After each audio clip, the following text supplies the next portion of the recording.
Bienvenidos a un nuevo programa, Un Café con Walter Mera. Gracias por estar nuevamente compartiendo conmigo este encuentro. Bueno, como anécdota, en mi época de estudiante de colegio, de primaria, recuerdo que había un profesor que no recuerdo bien el nombre, pero que creo que era Curio, que todos los chicos le teníamos miedo. ¿Miedo por qué? Porque él castigaba cuando un estudiante se portaba mal o cuando un estudiante no entregaba una tarea, lo castigaba dándole reglazos en la mano. Y todos sabíamos eso de allí. Entonces lo que hacíamos era tratar de no tomar las clases con este profesor. Eso en cuanto a la primaria. Y en cuanto a la secundaria, también quiero recordar, como yo vengo de un colegio salesiano, los sacerdotes eran parte de nuestros profesores. Y no solamente que ellos nos enseñaban en las diferentes materias que nos daban, sino que también nos ayudaban con reflexiones, con momentos en que nos reunían y nos hacían ver la parte de la ética, de la moral en el colegio. Ahora entiendo que los colegios tienen un departamento de psicología, hay psicólogos que ayudan a los niños. En esa época, otra diferencia, no había un departamento de psicología en los colegios, en mi época al menos. Hoy nos acompañan dos profesionales cuya trayectoria une dos miradas poderosas, la educación y la mente humana. Nos acompañan María Luisa Cabrera, una educadora apasionada e innovadora, supervisora en la Escuela de Educación Básica Particular de la Universidad Católica. Ella impulsa nuevas metodologías que despiertan un pensamiento y la creatividad de las emociones de los más pequeños. Bienvenida. Y junto a ella tenemos a Francisco Javier Martínez, psicólogo clínico, docente universitario y creador del proyecto Freud Sabe, que lleva el pensamiento freudiano al lenguaje de las redes y las nuevas generaciones. Bienvenidos. Conversaremos con ellos sobre educación, innovación, investigación, mente y emociones, abordando cómo formar a las futuras generaciones desde una mirada integral que combinen conocimiento, creatividad y comprensión del ser humano en todos sus matices. Empecemos. Primero contigo, María Luisa. ¿Quién te motivó a dedicarte a la educación infantil y básica? ¿Y cómo descubriste tu vocación de acompañar el proceso de aprendizaje de los más pequeños? Gracias, estimado doctor, por la invitación. Desde muy joven descubrí que en la educación inicial un espacio para acompañar a los más pequeños en estos primeros pasos y actos del aprendizaje. Ver y tener la oportunidad de observar a los niños cómo aprendían, con su curiosidad, con su alegría, me descubrí que educar no solamente es transmitir conocimientos, sino también tener la oportunidad de transformar vidas. Esa fue mi mayor motivación, esa fue mi vocación que hasta hoy en día la vivo con mucha alegría. Estos espacios para que la primera infancia tenga para relacionar el conocimiento primero con su entorno inmediato y luego con la sociedad y con el mundo. Correcto. Y a lo largo de tu trayectoria has desarrollado múltiples propuestas innovadoras. ¿De dónde surge tu interés por la investigación y la búsqueda constante en nuevas formas de enseñar? Nosotros como docentes y yo personalmente me motivo mucho y mi interés surge cuando busco nuevas propuestas para enseñar, para esta oportunidad que tienen los niños para el aprendizaje activo, el uso de estas metodologías y para comprender, proponer estas nuevas propuestas para que el estudiante aprenda. Ese recurso, esa pedagogía, esa investigación que hace que el aprendizaje sea diverso, se dé de manera creativa y de manera lúdica. Esto es lo que hace un aprendizaje significativo para la vida. Excelente. Y de respuesta. Pero antes de continuar, los invito a tomar un sorbito de café.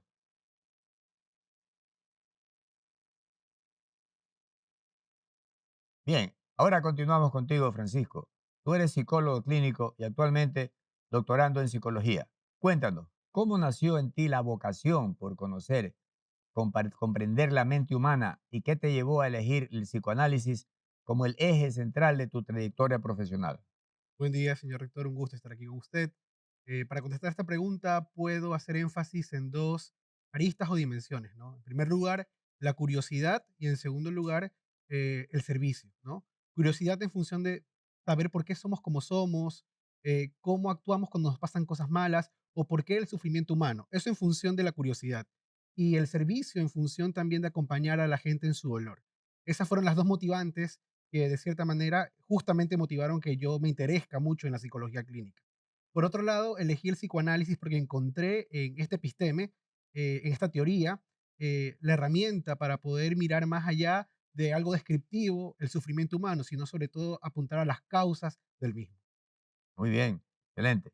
Sigo tu respuesta y creo precisamente, pensando en nuestra comunidad universitaria, es que has creado Freud sabe, Sí, Freud así sabe. se hace, ¿no? Sí, Freud Freud sabe.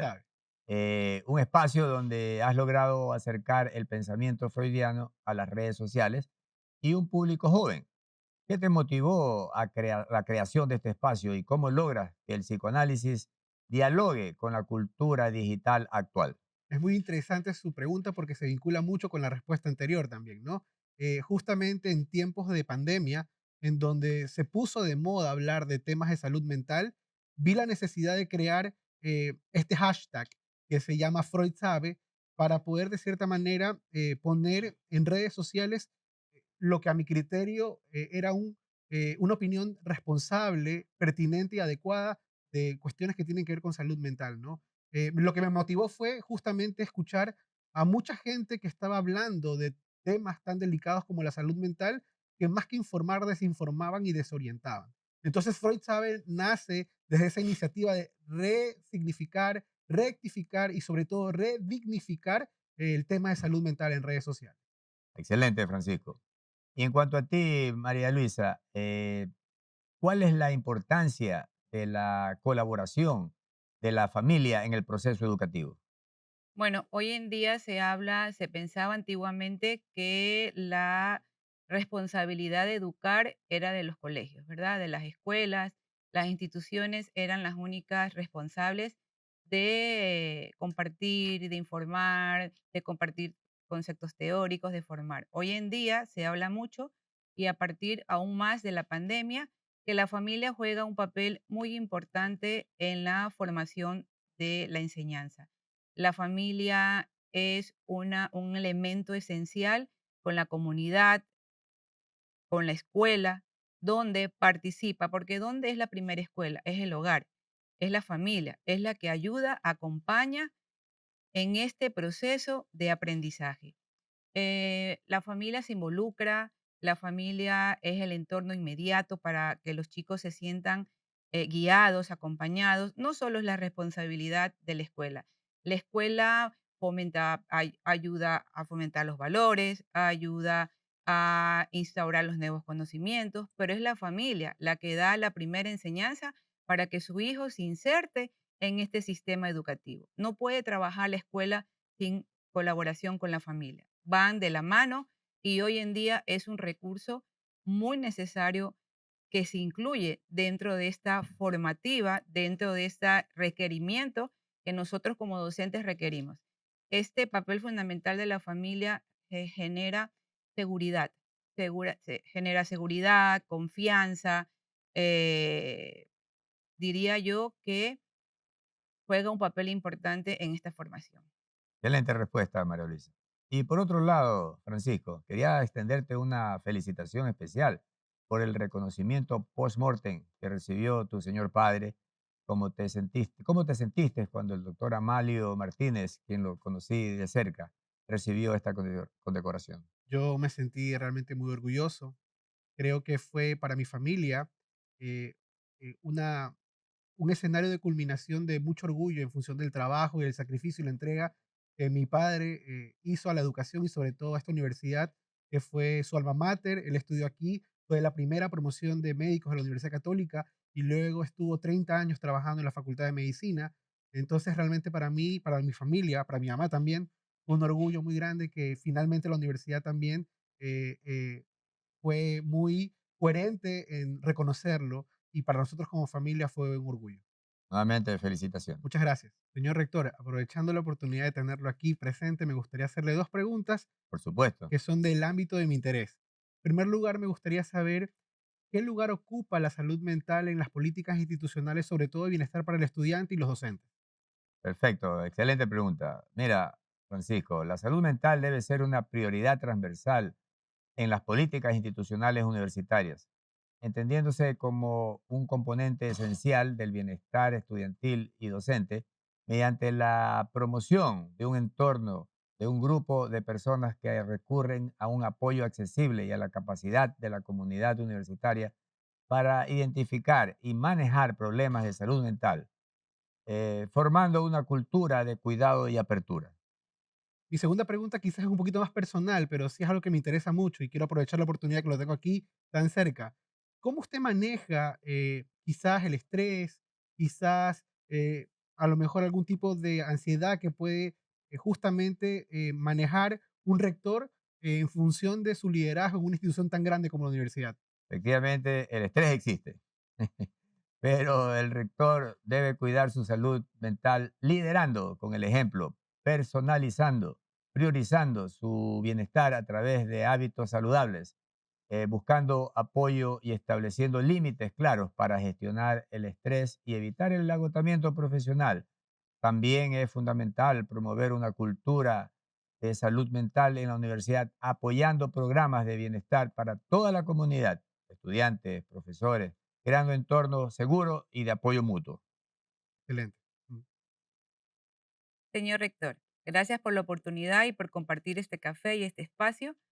Desde su visión institucional, ¿cómo podemos seguir fortaleciendo los espacios de innovación pedagógica dentro de la Universidad Católica para que nuestros docentes y estudiantes puedan desarrollar proyectos que transformen, lideren y aporten al aprendizaje? Déjame decirte, María Luisa, que desde los primeros niveles, para seguir fortaleciendo la educación, la innovación pedagógica, la universidad debe fomentar un entorno cultural de innovación que promueva la creatividad, continúe con los docentes en las metodologías activas y tecnologías educativas y contextualizar los procesos a las necesidades de los estudiantes. Se debe integrar el uso de tecnologías de la información y comunicación, los TIC, complementando con estrategias como el aprendizaje, pasando por proyectos o la eh, comunicación y crear espacios para que el intercambio de buenas prácticas entre docentes y estudiantes que transformen y enriquezcan la enseñanza-aprendizaje. Algo importante, doctor, quisiéramos conocer. Todos tenemos una anécdota o algo importante que recordamos en nuestra formación como estudiantes. ¿Qué anécdota usted, qué recuerda un profesor, alguna situación que haya vivido que lo haya marcado y le haya dejado huellas? Excelente pregunta, María Luisa. Primero, déjame contarte que la educación hace 50, 60 años, totalmente diferente a la educación actual. En mi época era permitido que un profesor pueda castigar a un estudiante pegándole reglazos en la mano. Ahora eso es imposible de que pueda ocurrir. Entonces, esa parte sí es totalmente diferente. Eso en cuanto a la época de la primaria. Ya en la secundaria ya no hubo eso en mi época en el Cristóbal Colón. Pero sí recuerdo profesores que marcaron realmente mi orientación hacia las matemáticas, hacia la física. Recuerdo al profesor Diego Cornejo, al profesor eh, que nos enseñaba toda la parte de integrales, que me sirvieron hasta llegar a la universidad. Entonces, en ese sentido, estos profesores orientaron mi, siempre tuve la inclinación hacia las matemáticas, pero ellos en la forma de enseñanza hicieron que yo me incline definitivamente por la ingeniería civil. Esa es una anécdota que siempre quiero comentar de mis profesores de colegio. Y en la universidad también hubo profesores que también influyeron muchísimo en mi vocación de ser ingeniero calculista, porque la ingeniería es un campo muy amplio.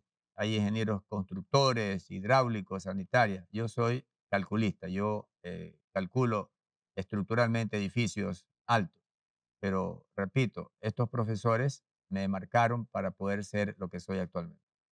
Qué bueno conocer esa anécdota suya, doctor. Y entonces podríamos concluir y decir y afirmar qué importante es la presencia de un docente desde que en la primera infancia de las primeras edades, ¿verdad? Totalmente Porque de acuerdo. construye, nos enseñan las primeras cosas y, ¿por qué no decirlo? Nos dan ideales. O sea, yo quiero ser como mi profesor, yo quiero ser como este docente que dejó esos recuerdos tan importantes en mí y me hizo una mejor persona. Qué bueno. Eso es fundamental, lo que tú dices, María Luisa. La parte del profesor, la interacción con el estudiante es una de las formas en que el estudiante recibe la formación que va a tener desde el futuro. Aquí también podríamos señalar que las emociones y esa parte cognitiva que siempre nosotros guardamos y desarrollamos desde la primera infancia nos marcan la vida. Yo siempre le digo a mis estudiantes la experiencia que nosotros y la responsabilidad que nosotros tenemos como seres humanos.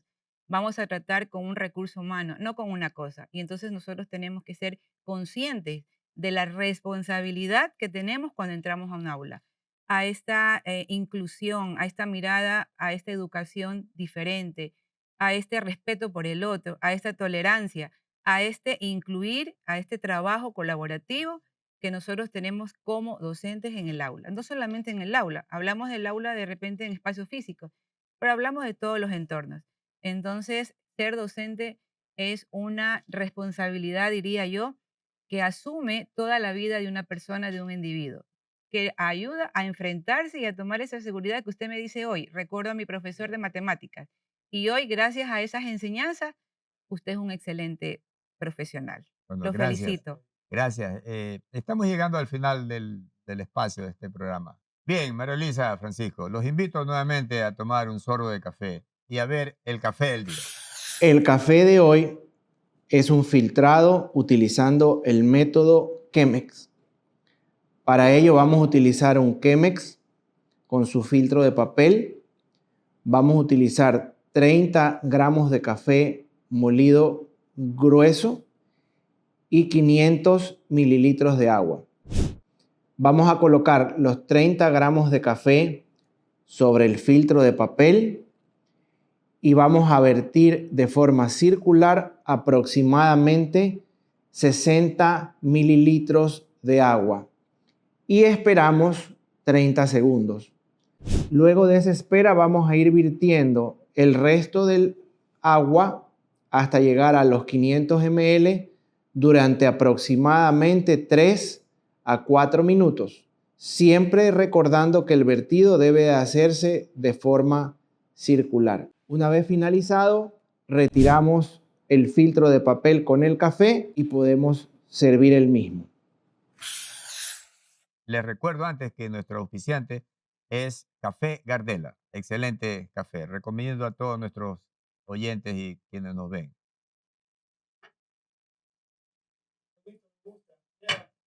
También quiero agradecer por el catering de este programa a Ubar. Y para ustedes, una sorpresa. Por favor, unos regalos de nuestros Muchas auspiciantes gracias, doctor. Gracias. Gracias, muchas y gracias. Muy también bonito. unas tazas que son el logo del programa. Por favor, María Luisa. Y tú, Gracias. Francisco, ¿no? Muchas gracias. Espero que les Qué guste. bonito detalle. Muy bonito. Lo vamos a disfrutar mucho. Gracias a ustedes por venir. Gracias por invitarnos. Asimismo, señor rector, queremos aprovechar esta oportunidad junto a María Luisa y a todo el equipo de producción a darle este detalle también a usted. ¿Sí? Ojalá que lo disfrute mucho. Feliz cumpleaños. ¡Viva! Muchas gracias. Solamente quiero recordar a nuestros oyentes que estamos grabando este programa un 9 de octubre, que es mi cumpleaños. Muchas gracias por el detalle.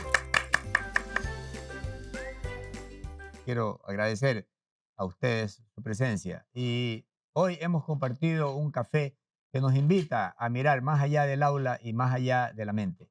Con María Luisa hemos recordado de que educar no es solamente enseñar, sino tocar vidas y despertar potenciales. Con Francisco hemos comprendido que conocerse a uno mismo es también una forma de crecer sana y transformar el entorno.